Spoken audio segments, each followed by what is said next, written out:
안녕하세요. 다양한 경험과 경력을 가진 여성 엔지니어들과 다양한 이야기를 나누는 팟캐스트. 우리들의 단짠단짠 이야기 테크어니스 두 번째 에피소드를 시작합니다. 오늘은 프론트엔드 엔지니어로 일하시는 예솔님을 모셨습니다. 반갑습니다. 예솔님 자기소개해 주시겠어요?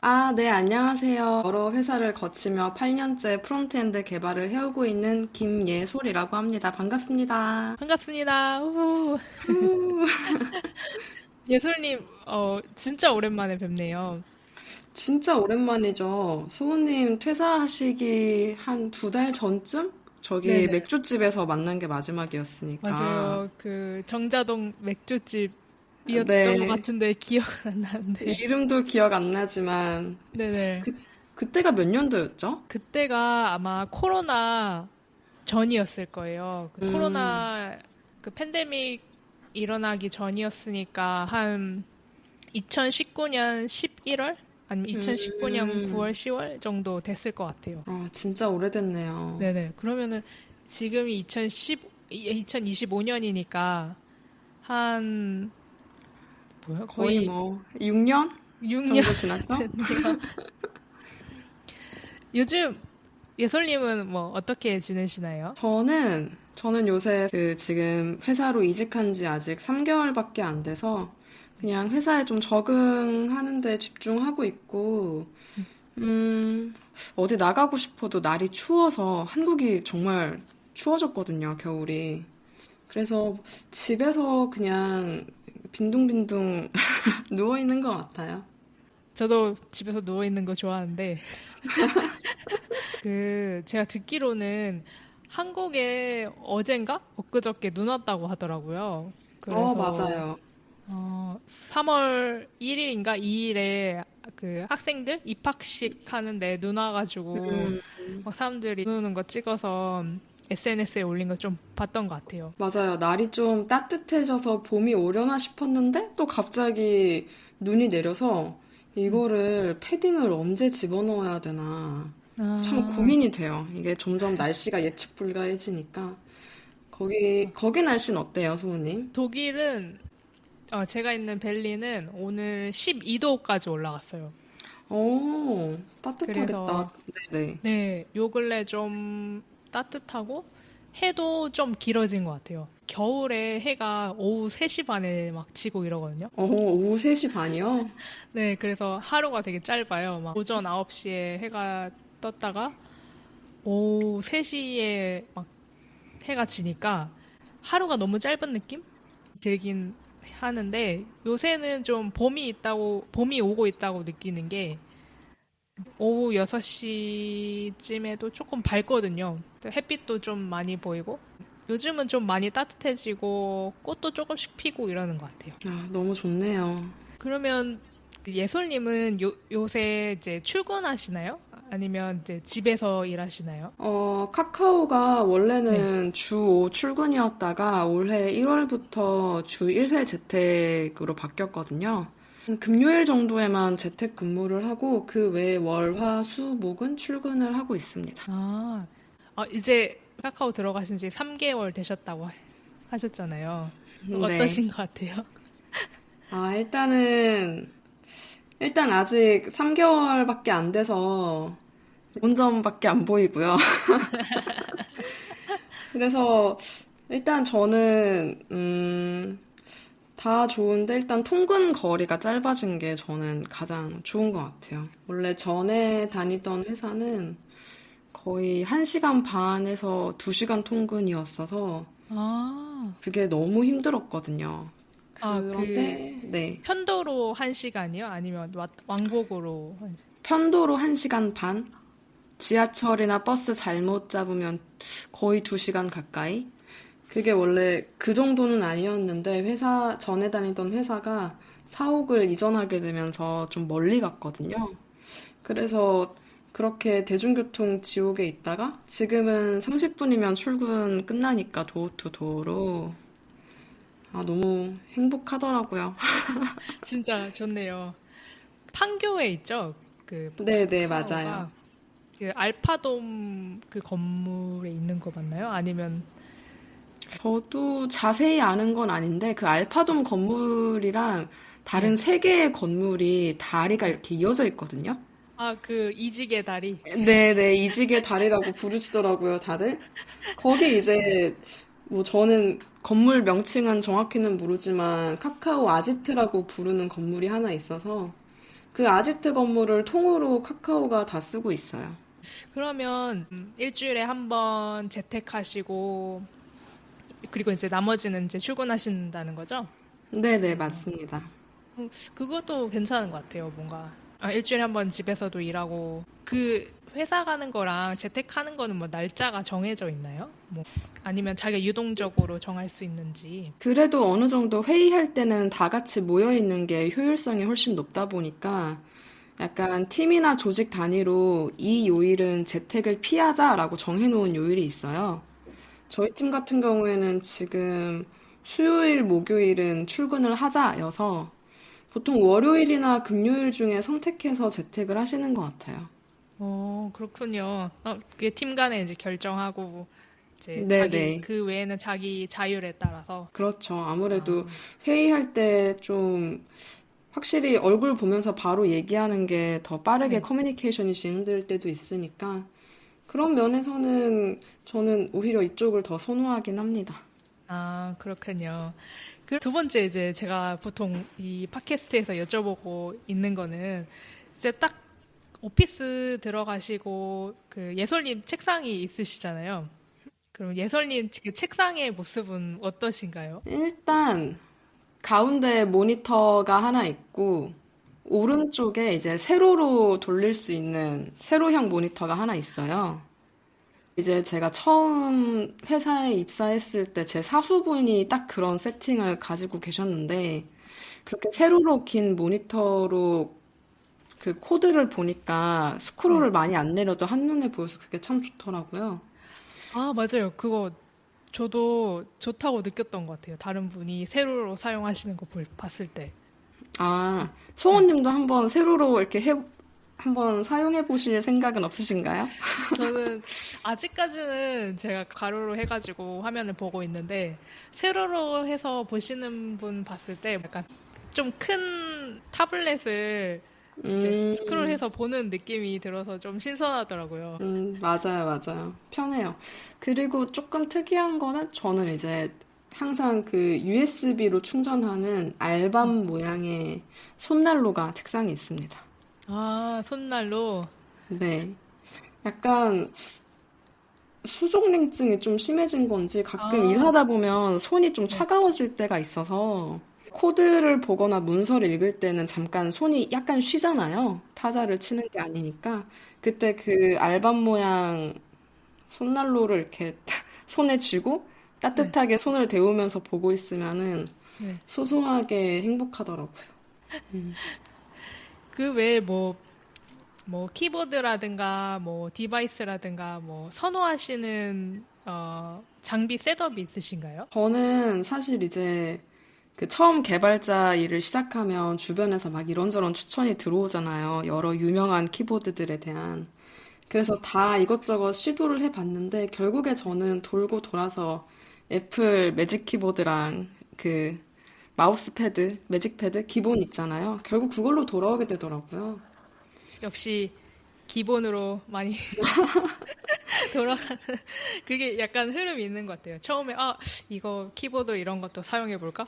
저런 기계식 키보드 사용해 볼까 하다가 다시 원점으로 돌아와서 뭐 애플 키보드를 사용한다든가 아니면 애플 마우스, 애플 디바이스 그냥 사용한다든가 이런 것도 이런 약간 흐름이 있는 것 같아요. 맞아요. 그러면 예솔님 지금 그 카카오에서 어떤 팀에서 일을 하시나요? 아, 저희 팀은 지금 카카오 예약하기 서비스를 맡고 있는데요. 이게 예약하기 서비스가 생긴 지 오래된 서비스는 아니라서 좀 생소하실 수도 있는데, 카카오톡 이제 더보기 탭에 들어가면 홈에 예약하기라는 메뉴가 있거든요. 그래서 그 버튼을 누르면 진입을 할 수 있는데, 네. 서비스는 뭐 서비스명 딱 들으면 떠오르시는 그 모습 그대로 이제 전시회나 음식점, 호텔 등등을 예약할 수 있는 그런 서비스를 맡고 있습니다. 저도 한번 카카오톡 사용할 때 봤었던 것 같아요. 그래서 매번 사용할 때마다 예솔님이 생각나겠네요. 아, 이 피처는 예솔님이 개발을 하고 계시겠구나, 이러면서. 그쵸. 그렇게 될 수도 있죠. 그러면, 현재 그 팀은 몇 명 정도 있으신가요? 지금 팀이 저 포함해서 FE 개발자로만 11명이 채워져 있어요. 11분 계세요? 아, 생각보다 크죠. 근데 이게 네네. 예약하기 서비스가 이제 크게 두 파트로 나뉘는데, 이제 뭐 일반 사용자가 보게 되는 구매자 사이드 화면이 있을 거고요. 이제 가게 사장님들이 어떤 장소나 상품을 등록하는 판매자 사이드 쪽 화면이 있을 거잖아요. 그래서 그 각각 두 개의 파트를 저희가 다 유지보수를 하고 개발해야 되기 때문에 11명이 두 그룹으로 나뉘어져서 계속 개발을 해오고 있습니다. 그렇군요. 제가 이제 항상 여쭤보는 질문 중 하나가 지금 프론트엔드 팀에 여성 개발자분들도 계신가요? 예솔님 지금 포함해서? 팀은 저 포함해서 정말 비율이 딱 반반이에요. 오, 좋네요. 저도 네. 굉장히 좋았던 포인트이기도 한데요. 다른 팀에 있었을 때는 저 혼자 여자 개발자였거든요. 그래가지고 조금 약간 아쉬운 점이 좀 있었는데, 이 팀에 와서는 이제 생각보다 여자분들이 많으셔서 훨씬 더 이제 뭐 일할 때나 아니면 좀 마음이 편한 부분이 있어요, 아무래도. 진짜 좋은 것 같아요. 그 팀에 같은 여성 동료 선배분들 있으면 말로 표현할 수는 없지만 마음 편한 부분이 좀 있는 것 같아요. 제가 다니는 지금 회사에서는 이제 저희 팀에 11명? 10명 정도 있는데 저 혼자 여자거든요. 어, 그래서 가끔씩 여성 개발자분들 채용해서 같이 팀이 됐으면 좋겠다라고 생각은 하는데 뭐 회사에서 적극적으로 채용하려고 하는 노력이 필요한 것 같아요, 그거는. 맞아요. 그러면 예솔님, 이제 프론트엔드 개발을 좀 몇 년 정도 하셨었죠? 거의 그때 2017년 가을에부터 시작을 했으니까 딱 이제 8년 됐죠. 완전 딱 프론트엔드 개발자로 전문가가 돼가시고 계시네요. 그런 과정에 있는 것 같아요. 근데 약간 이 7, 8년이란 연차가 살짝 저는 조금 가끔씩은 좀 애매하게 느껴지기도 해요. 약간 저연차라고 부르기도 연차가 높고, 그렇다고 고연차라고 부르기에는 또 이제 10년 차 이상인 개발자분들도 너무 많으시고 하니까 약간 그 사이에 이도저도 끼지 못하는 좀 그런 느낌? 그래서 많은 고민을 하고 있습니다. 제가 지금 이 연차에서 어떤 모습, 어떤 자질을 갖춰야 할지 그런 것들에 대해서요. 그렇군요. 네, 그러면 예솔님이 처음 프론트엔드 개발을 하시기로 뭔가 마음 먹으셨던 계기가 있나요? 일단 클라이언트 개발을 하고 싶었거든요. 저는 이제 사용자들에게 어떤 화면이 노출되는 프로덕트를 만들고 싶었기 때문에 그래서 그때 안드로이드를 할까, iOS를 할까, 웹을 할까 고민을 했었는데 프론트엔드가 가장 진입 장벽이 낮았어요, 그때는. 저는 뭐 iOS 개발하려면 맥북 필요하잖아요.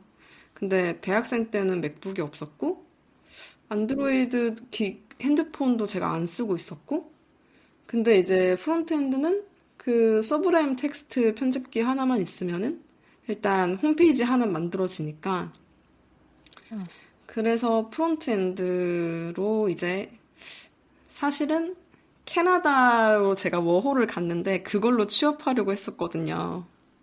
캐나다에서 그 현지에서 취업을 하고 네, 싶으셨던 거예요? 네네. 이게 또 비하인드 스토리가 있는데 그래서 이제 딱 대학교에서 컴퓨터 공학과를 졸업을 하고 이제 캐나다 워홀을 토론토로 가서 토론토에 IT 회사들이 많아서 난 컴공과를 졸업했으니까 이제 뭔가 개발을 해서 이걸로 이력서를 만들어서 뿌려야겠다 해서 이제 고민하다가 프론트엔드 개발해야지 하고 딱 그때부터 자바스크립트랑 HTML, CSS를 하기 시작했던 거예요.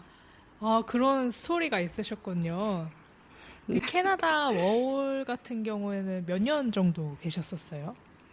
그, 그때는 1년까지 있을 수 있었거든요. 근데 저는 한 8개월 차쯤에 돌아왔었어요. 아, 그렇구나. 그 8개월 때 이렇게 돌아오신 이유 여쭤봐도 되나요? 아, 이게 또 이게 스토리들이 이렇게 엮여 있는데, 원래 이제, 그때 이제 저는 제가 당연히 개발자로 취업을 할 수 있을 거라 생각했어요. 그때 경력이 아예 없음에도 불구하고 내가 컴퓨터 공학을 전공했고 열심히 하면 그 포트폴리오로 이렇게 여러 회사에 지원을 하면 어느 회사 정도는 나를 계약직으로라도 받아주지 않을까? 라고 아, 생각을 하고 여기저기 네, 지원서를 집어 넣었는데 그게 생각보다 잘 안 됐던 거예요. 그래서 이제 그럼 여기서 영어를 배울 겸 1년을 꽉 채울까 고민을 네, 하다가 네, 그때 들었던 생각이 지금 생각하면은 왜 그랬나 싶긴 한데 네. 그때 이미 제 친구들 중엔 이미 취업을 한 친구도 있고 이미 대학원에 들어간 친구들도 있고 다 이제 저마다 자기 길을 달려가고 있는데 난 여기서 뭘 하고 있는 거지? 라는 생각이 그때 문득 들었던 것 같아요. 그래서 그때 물론 지금도 취업이 되게 어렵지만 그때도 취업이 어렵다 어렵다 말이 많던 시기였고 그땐 또 이제 여자 나이가 27, 28 되면은 서류에서 탈락한다라는 소문까지 돌던 그런 아, 때였잖아요. 아, 그런 비슷한 소리 좀 들어봤던 것 같아요. 그래서, 그쵸, 아, 왜? 약간. 왜 우리는, 왜 나이가 이러면 왜 서류에서 탈락시켜? 약간 이런, 그런, 속에서 그런 마음이 이렇게 들었던 것 그쵸. 같아요. 예. 지금은 그런 소리가 지금도 그런 얘기가 도는지는 모르겠는데, 암튼 저 네. 땐 그랬어가지고 괜히 그때 혼자 마음이 너무 아, 조급해진 거죠. 그래서 아, 여기서 개발자로 취업을 잘 못할 것 같으니까 이렇게 된 거 빨리 그냥 한국으로 귀국을 해서 네. 상반기나 하반기 취업을 노려보자 하고 빠르게 어, 이제 8개월 차쯤에 돌아왔죠. 네. 지금 돌아오셔가지고 좋은 회사도 다니시고 좋은 개발도 하시고 지금 7, 8년 되신 거잖아요. 이제 프론트엔드 개발로도. 네. 저는 예솔님 그 엔지니어로서 오랫동안 일하는 거 정말 잘 돼가고 있다고 생각해요. 잘 진행하시고 계시고 있다고 생각해요. 감사합니다, 소은님. 그 이제 프론트엔드 조금 더 얘기를 해볼게요. 예솔님 프론트엔드에서 지금 회사뿐만 아니라 아니면 이전 회사도 괜찮고 어떤 그 테크놀로지, 어떤 기술을 이제 사용하고 계신가요? 그 공통 모듈 같은 걸 개발할 때는 여러 서비스에 이식되어야 하다 보니까 바닐라 자바스크립트를 썼지만 네. 그 외에 이제 서비스들을 개발할 때는 저는 다 리액트 기반의 프로젝트에 참여를 했었어요. 아무래도 리액트가 생태계도 가장 크고, 음, 또 많이들 쓰고 계시니까 자연스럽게 그렇게 되지 않았나 싶긴 한데요.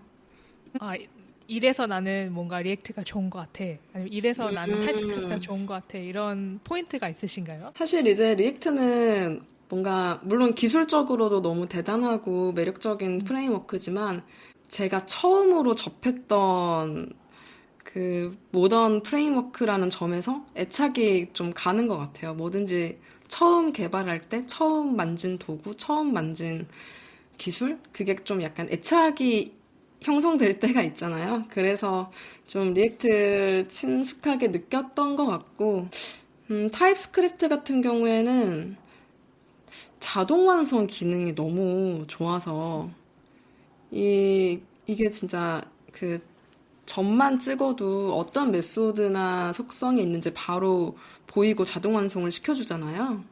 그게 너무 편해서 이제는 타입스크립트 없으면은 약간 개발할 때 조금 불편함을 느끼지 않을까라는 생각도 들어요. 그 리액트 관련해서 예솔님이 하셨던 작업 같은 것들 미리 좀 살짝 살펴봤거든요. 그 상태 관리에서 조타입을 사용하시게 된 계기가 있으신가요? 원래는 저희가 상태 관리 라이브러리를 쓰지 않고 리액트 음. 컨텍스트 API를 활용해서 다 데이터를 관리하고 있었거든요.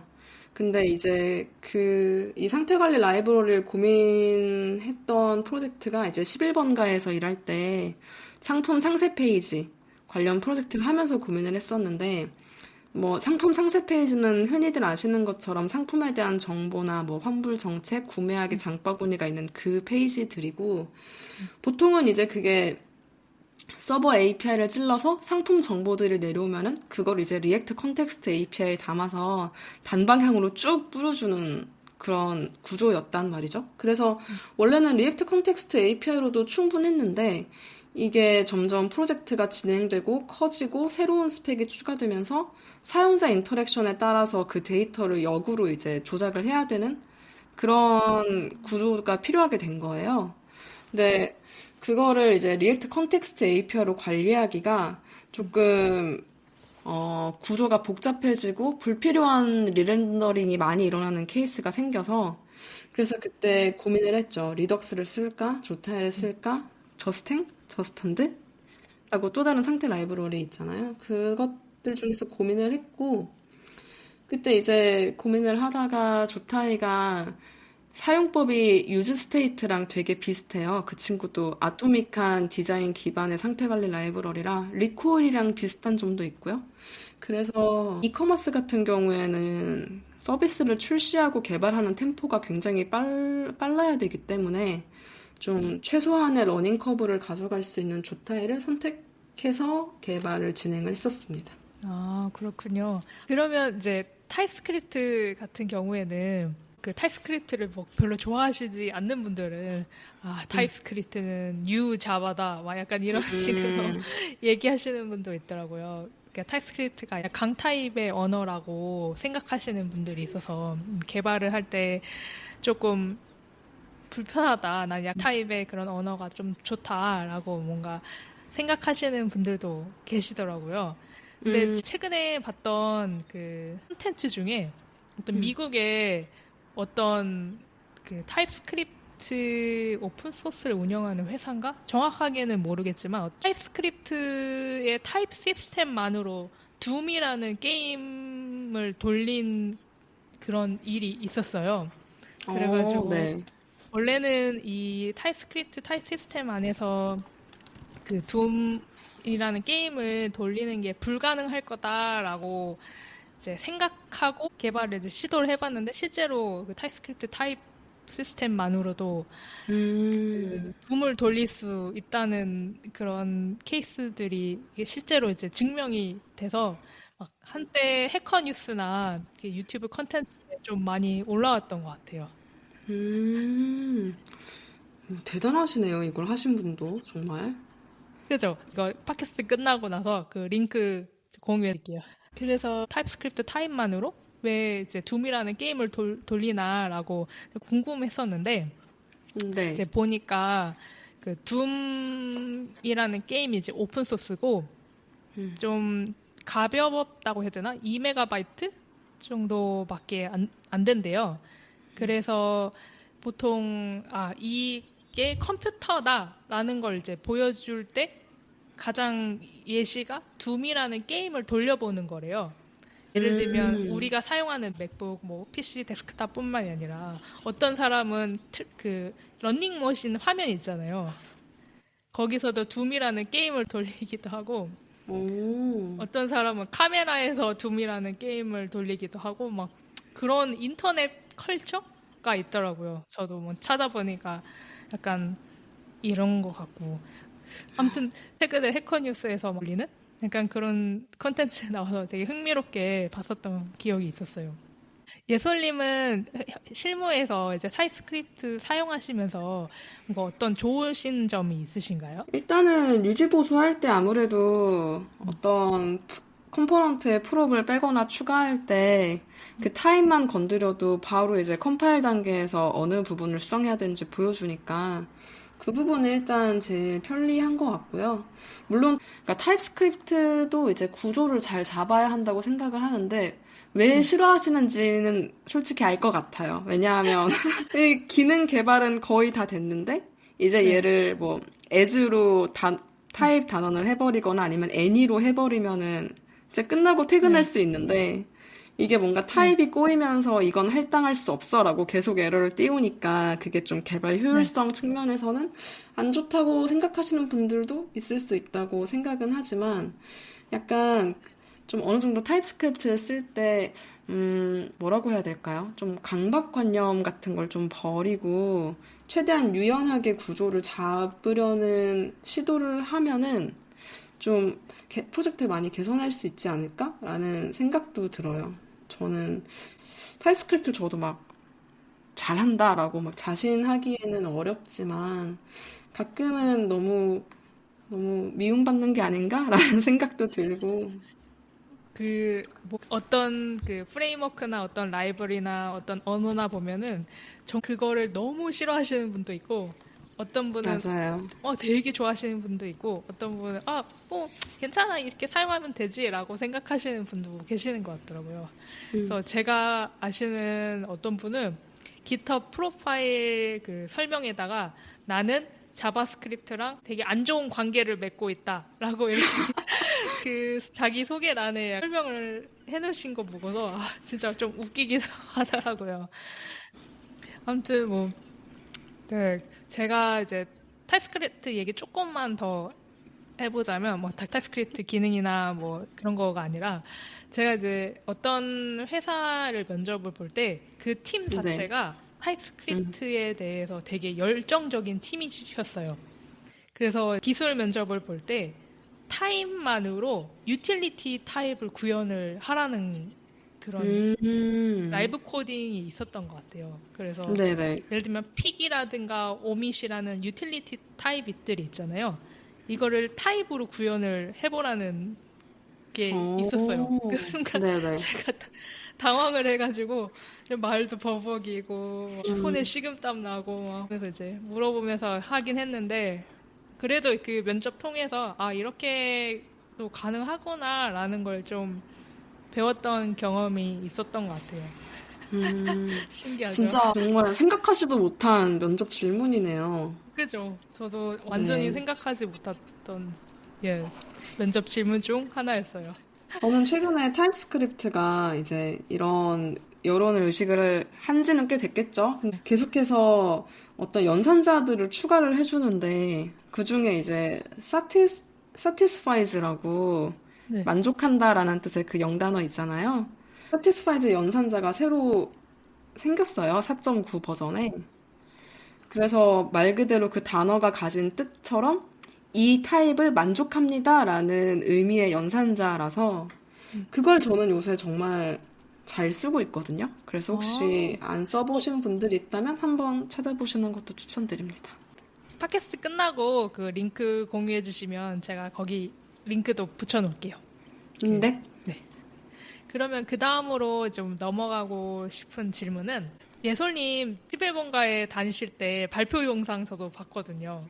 그, 아, 그 테스트 자동화 하시는 거. 플레이 라이트? 그걸로 이제 뭐 도입도 하시고 자동화도 하신 거 보고 되게 멋있었었어요.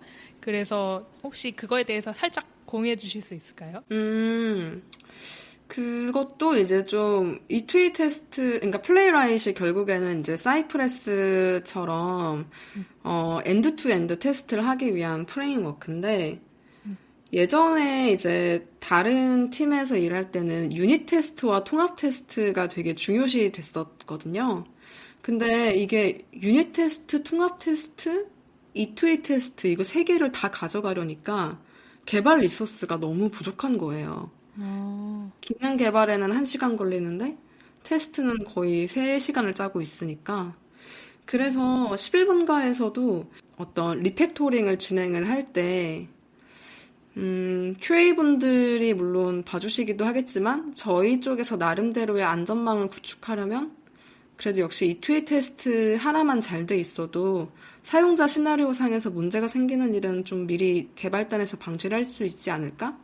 라는 고민에서 이 투 a 테스트를 도입을 하기 시작했고요. 그게 저는 정말 그 발표 때도 얘기를 아마 했었던 것으로 기억을 하지만 뭔가 오래된 코드를 리팩토링 하려고 할 때 진짜 마음이 편해요. 약간 어떤 면에서 편하신가요? 그러니까 이제 레거시 코드는 사실 건들기 좀 두렵잖아요. 제가 이걸 다 이해하지 않은 상태에서 이 코드 블럭을 삭제했다가 무슨 일이 일어날지 모르니까. 그래서 레거시 코드가 존재하는 상태에서 그 컴포넌트 혹은 그 페이지에 대한 스펙을 다 이투이 테스트로 짜놓고, 그리고 그 이투이 테스트는 소스 코드의 영향을 받지 않거든요. 그게 리액트로 개발되어 있든, 뭐 뷰로 개발되어 있든, 무조건 사용자 화면을 기반으로 작성을 할 수 있기 때문에 그 기능성에 대한 테스트가 완전히 다 커버가 되고 있으면은 제가 리팩토링을 해도 기존의 기능에 정상적으로 동작을 하고 있구나를 알 수 있기 때문에 그 점이 참 마음이 편했던 것 같아요. 만약에 이 투이가 없었으면은 제가 다 손으로 찍어보면서 이게 초기 값이 이렇게 원래대로 나오는지 클릭했을 때 뭐가 잘 나오는지 확인을 일일이 해야 되기도 하고 또 그 과정에서 놓칠 수도 있잖아요. 그래가지고. 맞아요. 그 마음 편한 구석이 있다는 것만으로도 코딩 생활이 좀 더 마음이 편해지고 순조로워지고 이런 것 같아요. 이전 팀에서 이걸 해보자라고 뭔가 제안을 팀에다 하셨을 때 설득을 하셔야 하는 상황이 있으셨나요? 아니면 이제 팀분들이 이거 네. 해보자. 좋다. 음, 이거 그냥 얘기하셨을 수도 있고. 근데 그거는 약간 팀 구성원에 따라 조금씩 달랐던 부분이 네. 제가 이제 네이버에 다닐 시절에는 그 팀에서 가장 연차가 어렸기 때문에 좀 그때는 팔로워십을 가지고 이제 시니어분들이 이런 방향이 좋을 것 같다라고 하는 대로 그때는 따라갔던 경향이 있었고요. 11번가로 이직하고 나서는 그때 제가 4, 5년 차임에도 불구하고 연차가 꽤 높은 축에 속했거든요. 주니어 개발자분들이 많으셔서. 그래서 그때는 오히려 반대로 제가 이제 어떻게 하면 조금 더 운영하고 유지보수하기 쉬운 구조로 계속 개발을 할 수 있을지 이런 거를 뭐 도입을 해보자, 이렇게 바꿔보자 의견을 내면서 그렇게 위치에 따라서 제 역할들이 계속 바뀌었던 것 같아요. 오, 11번가에서 그 리더십을 발휘하신 순간이었네요. 그리고 그렇게 바꾸자고 했을 때 이제 같이 일했던 동료분들도 다 이렇게 따라와 주시고 같이 개발해 나가고 좋은 경험이셨을 것 같아요. 이런 부분을 직접 리딩하시고 실제로 자동화도 하시고 발표도 하시고. 그게 무조건 이렇게 하고 싶다고 해서 다 할 수 있는 게 아니라 저도 그때 배운 게 이걸 왜 해야 하는지에 대한 그런 설득을 위한 근거를 음, 제 개인적인 욕심을 버려두고 오로지 프로젝트 관점에서 근거를 마련해야 팀원분들도 훨씬 더 그것에 공감을 하고 함께 참여해 줄 수 있구나라는 걸 또 그때 배우기도 했거든요. 그래서 때로는 이게 설득을 했는데 뭔가 제가 생각하기에도 근거가 부족하다 싶으면은 어느 정도는 좀 때로는 굽힐 줄 아는 것도 필요한 것 같고요. 그렇게 느끼시게 됐던 그런 뭔가 에피소드가 있으셨나요? 아니면 뭔가 어떤 과정에서 그런 이제 깨달음을 얻게 되셨는지 아니면 생각을 갖게 되셨는지 그게 궁금해요. 어떤 특별한 계기가 있었던 건 아니고요. 네. 근데 이제 저연차일 때는 새로운 기술들이 되게 좋아 보이고 힙해 보이고 편해 보이고 그런 때가 있잖아요. 그래서 이제 야, 이걸 우리 프로젝트에도 적용해보면 어떨까라는 생각을 전연차 때는 가끔씩 했었던 것 같아요. 근데 사실은 그게 이 기술을 적용하면 좋다라는 거는 프로젝트마다 너무 다른 거여서 그래서 이제 좀 그런 개인적인 욕심 차원에서는 제가 아까 말했던 것처럼 근거가 부족하다에 들어올 수 있는 거죠. 제가 뭐 스벨트를 쓰고 싶다고 스벨트를 갑자기 팀원이 다 배워서 쓸 수 있는 건 아니잖아요. 뭐 개인적인 욕심은 사이드 프로젝트에서. 맞아요. 예전이나 지금이나 지금 회사에서나 뭔가 비슷하게 이것도 문화나 뭐 나라에 상관없이 그러니까 회사의 그 분위기라든가 회사 팀 성향이라든가 이거에 따라서 달라지기도 하고 비슷한 것도 있고 그렇더라고요.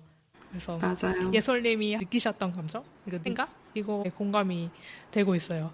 그러면 엑스크립트나 뭐 테스팅 라이브러리나 뭐 이제 리액트 이거는 여기서 마무리하고 예솔님 회사를 3번 옮기셨죠? 아닌가? 지금이 세 번째 회사죠.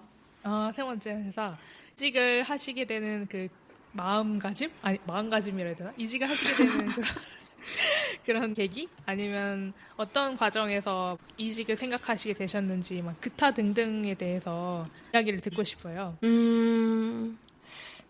사실은 가장 큰 원동력은 호기심이었던 것 같고요. 그게 이제 저는 이제 첫 회사가 네이버였잖아요. 근데 네. 이제 네이버는 사실 다른 회사에 비하면은 개발 인프라가 정말 잘 되어 있고 너무 실력이 뛰어나신 개발자분들도 많으시고 이렇게 비유하는 게 맞을지 모르겠지만 이미 다 고속도로는 깔려 있고 전 그 위에서 운전만 하면 되는 그런 느낌이었거든요.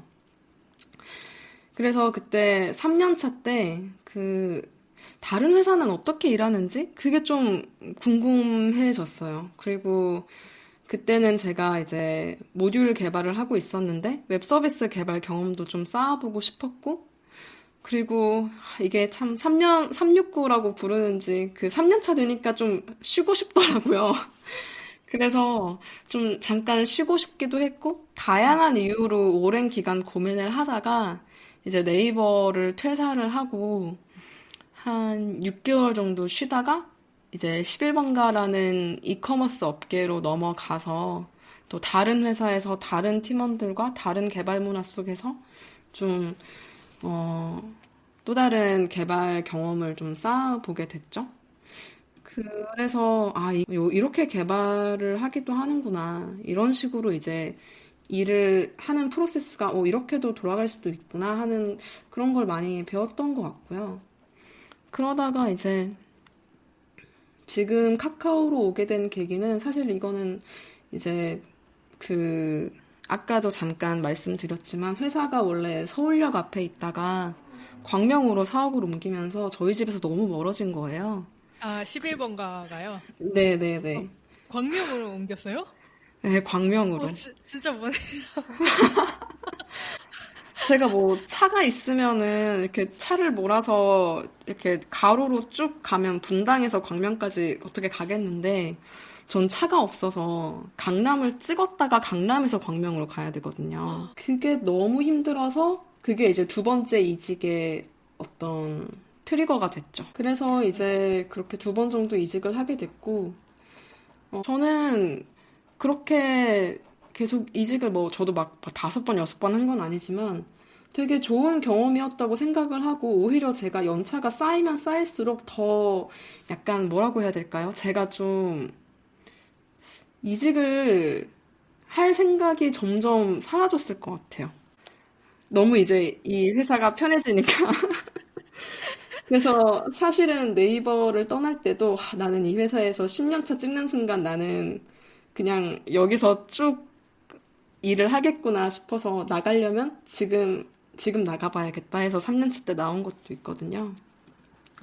그래서 본의 아니게 이렇게 3년 단위로 이직을 하게 됐는데 이제 지금은 또 이제 반대로 또 한 회사에서 오래 일한다는 건 어떤 기분일까라는 그런 호기심도 또 들기도 하는 것 같아요.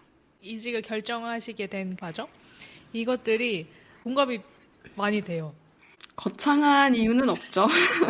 네. 그리고 통근이 중요합니다. 통근 시간. 중요합니다. 정말 중요합니다.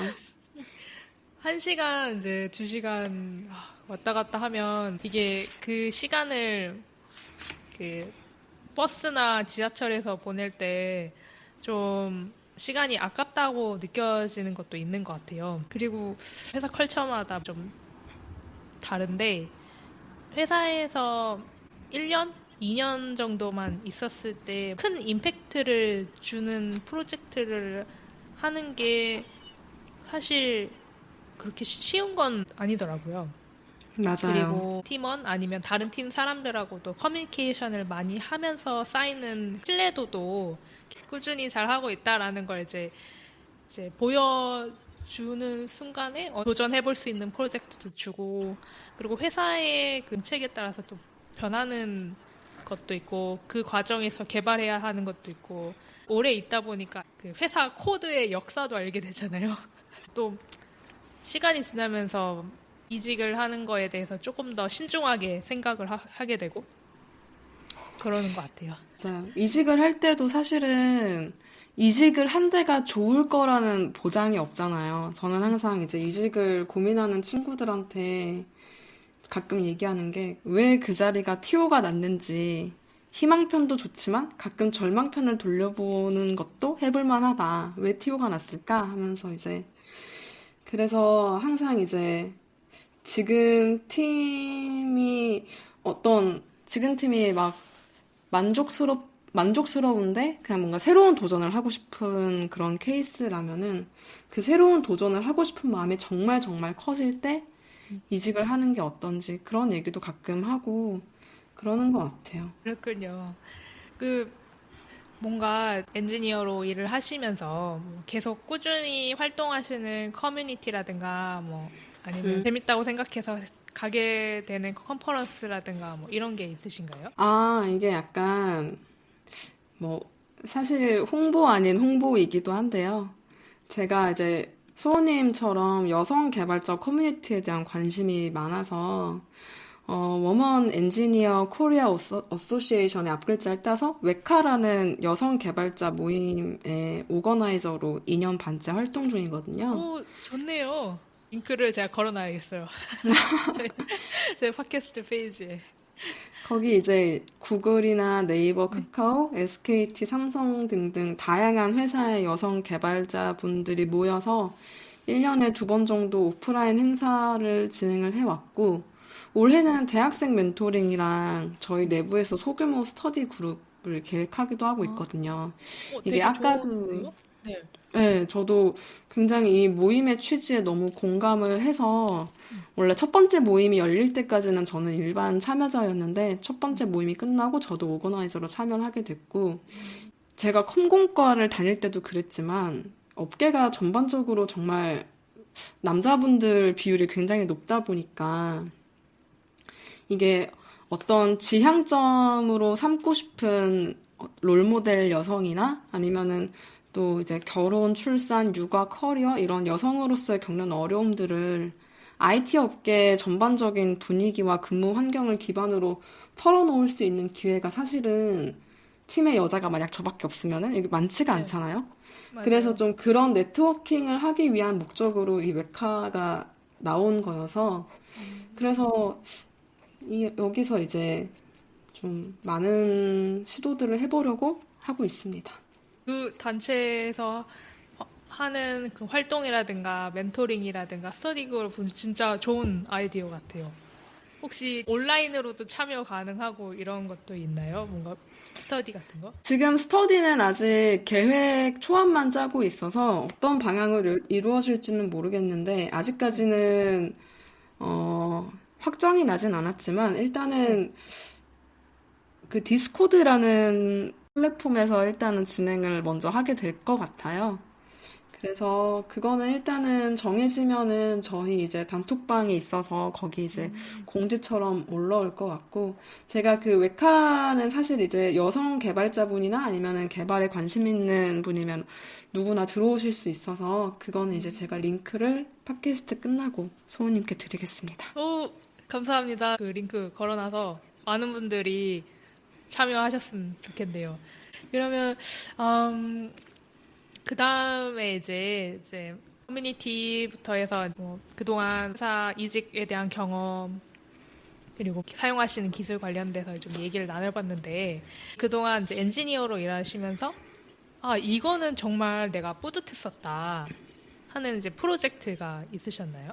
저 아까도 얘기를 했지만은 계속 11번가 얘기가 계속 나올 수밖에 없는데 그게 아무래도 괜찮아요. 뭐 그냥 네. 11번가에서 아무래도 좀 제가 주도적으로 일을 했다 보니까 좀 애착이 가는 프로젝트들이 많은 것 같아요. 그래서 가장 뿌듯했던 프로젝트는 그때 작업했던 상품 상세 페이지들인데 그게 이제 원래는 어쨌든 11번가도 되게 오래전부터 서비스해온 어떻게 보면 한국 이커머스 업계 터줏대감 라인에 있는 서비스 중 하나잖아요. 그러다 보니까 그 페이지들이 다 이제 서버 개발자분들이 다 JSP로 만들어 놓은 페이지들이었어요. 근데 이제 저의 미션은 이제 제품군별로 특화된 UI를 보여주기 위해서 리액트로 새롭게 아예 처음부터 상품 상세 페이지들을 개발하는 역할이었거든요. 11번가에서 파는 이제 아마존 제품이나 애플 제품, 뭐 슈팅 배송, 명품, OOTD 등등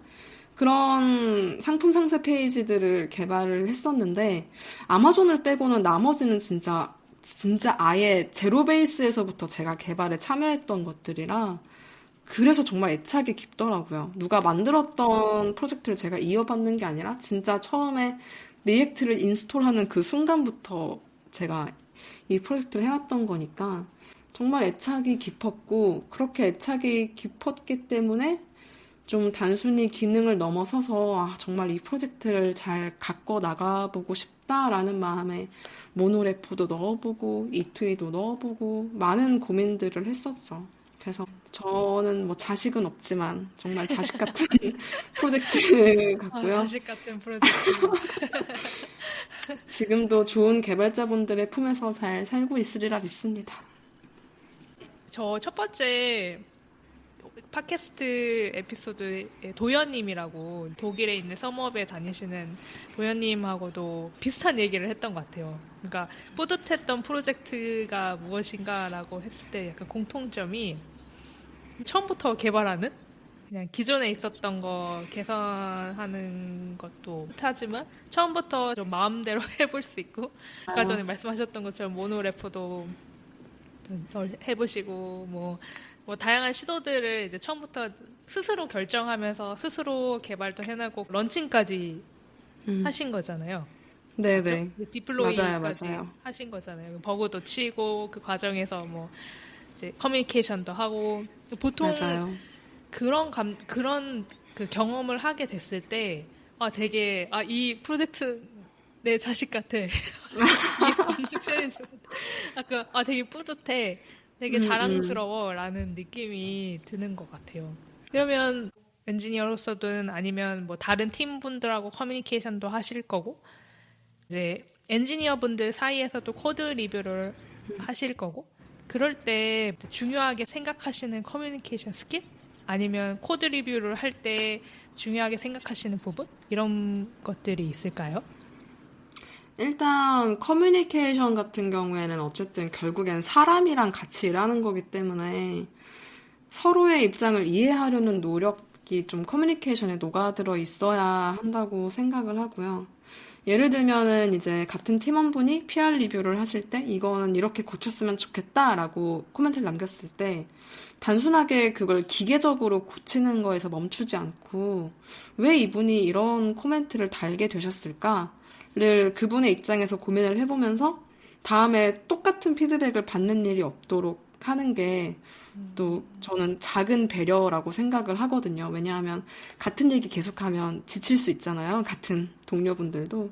그런 것부터 시작을 해서 이제 다른 직군과 대화를 할 때도 저는 오히려 약간 너무 강하게 말하면은 또 사람에 따라서는 또 반발감을 일으키는 경우도 있을 수 있어서 저는 좀 부드럽게 커뮤니케이션을 하려고 노력하는 편인 것 같아요. 그래서 항상 마음속으로 저 사람도 저 사람의 사정이 있겠지라고 생각을 하면서 이제 얘기를 하다 보면은 좀 스트레스도 덜 하고 얘기도 좀 원만하게 잘 되어 가는 것 같습니다. 제가 예전에 예솔님하고 같이 프로젝트를 한 적은 없었던 것 같은데 예솔님하고 얘기를 하게 되면 되게 부드럽고 내가 충분히 이해하고 있어. 계속 얘기해 주세요. 약간 이런 느낌을 받는 것 같아요. 그래서 그런 커뮤니케이션 과정도 아마 같이 일하시는 분들, 다른 직군분들도 좀 느끼지 않았을까라는 생각이 듭니다. 감사합니다. 그러면 코드 리뷰도 얘기도 했고 커뮤니케이션 관련도 얘기했는데 예솔님 코딩 말고 취미로 하고 계신 것도 있나요? 아, 제가 커피를 너무 좋아해서 작년 목표가 바리스타 자격증 따기였거든요.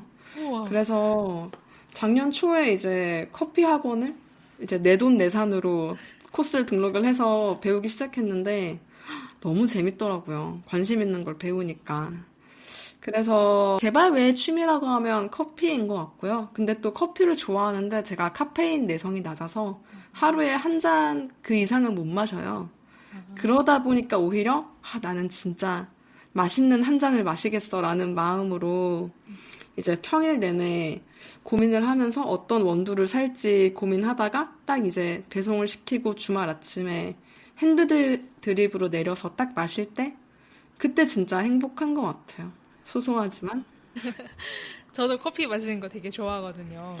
커피 네. 원두 같은 거 뭔가 찾아서, 아, 이 맛을 먹어볼까? 약간, 아, 이거는 약간 과일 맛이 나는 것 같아.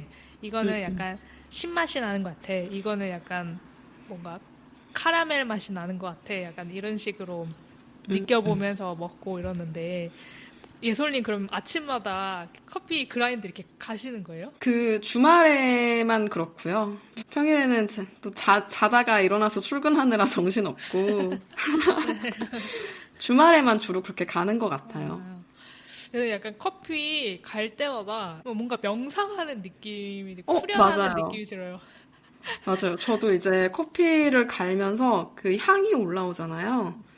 그 향을 맡으면서 이렇게 서서히 잠이 깨는 그 음, 순간을 너무 좋아해서 그래서 정말 평화로운 주말 아침을 그렇게 열 수 있을 때마다 행복하죠.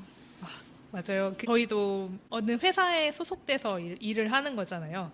맞아요. 그리고 그러다 보니까 힘들 때도 있고, 재밌을 때도 있고, 어려울 때도 있고, 슬플 때도 있고 이러는데, 그 소소한 행복? 내가 좋아하는 그 소소한 행복을 잠깐이라도 그 느끼고, 그 행복을 느끼게 해주는 걸 실천을 하면 내가 내 일을 스트레스를 받는 상황이 있어도 좀 오랫동안 할 수 있는 원동력이 되는 것 같아요. 그 소소한 맞아요. 행복들이. 그 다음 마지막으로 질문 드리고 싶은 거는 예솔님 앞으로의 계획이라든가 아니면 이 부분은 이제 고민되고 있거나 약간 이런 것들이 있을까요? 음, 일단은 가장 단기적으로는 그냥 지금 새로 이제 이직해온 이 회사 이 팀에 잘 적응하는 게 일단 목표고요.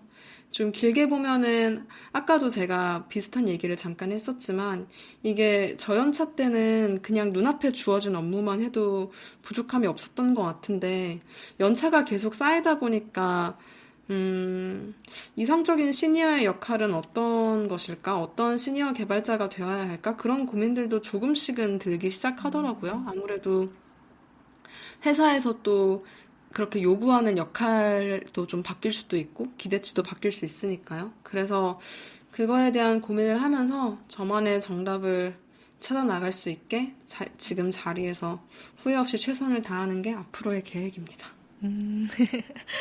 되게 뭔가 책의 한 구절을 읽는 느낌이었어요. 제가 아직 면접 보러 다닌 지 3개월밖에 안 지나가지고 아직 그 면접 그 톤이 남아 있어요, 말에. 그러면 이제 또 하고 싶으신 말 있으신가요, 예솔님? 저 하고 싶은 말이 하나 네. 있어서 네.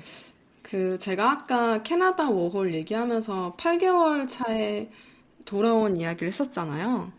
근데 저는 그때 이제 캐나다에서 이제 자바스크립트로 만든 웹게임을 가지고 거기서는 취업에 이제 실패를 해서 당장 나는 캐나다 워홀은 그렇게 성공적이지 못했구나 하고 한국에 돌아왔었는데 그게 이제 전화위복이 돼서 그 제가 캐나다에서 만들었던 그 웹게임이 네이버의 눈에 들어서 취업을 할 수 있게 된 거거든요. 진짜 좋은 스토리인데요?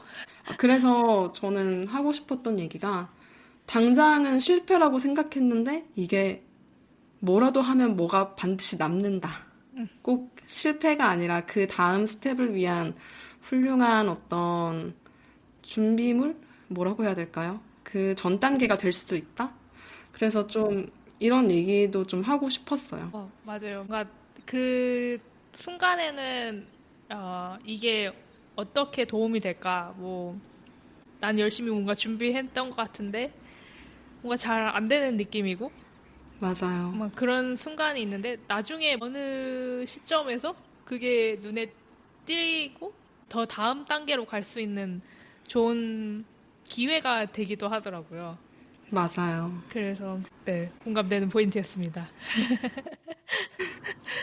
예솔님 이제 팟캐스트 이제 마무리를 할 거고요. 이제 밤 10시, 11시 정도 됐죠. 너무 늦은 시간에 팟캐스트 녹음해 주셔서 감사하고요. 자리 마련해 주셔서 너무 감사해요, 소우님. 제가 감사합니다. 뭔가 저의 조그마한 팟캐스트에 흔쾌히 참여해 주신다고 하셔가지고 너무 감사드리고요. 어, 오늘 예솔님하고 하는 팟캐스트는 이렇게 마무리를 할 거고요. 오늘 팟캐스트에 참여해 주신 예솔님께 진심으로 감사드리고 예솔님한테 많은 응원의 메시지라든가 아니면은 예솔님 뭐 SNS도 이제 공개를 하실 거니까 거기 가서 이제 많이 팔로우 해주시고요. 이번 세커니스 팟캐스트는 이렇게 마무리하고 다음에 또 다른 멋진 여성 개발자분들과 함께 돌아오도록 하겠습니다. 그럼 다음에 만나요. 다음에 만나요.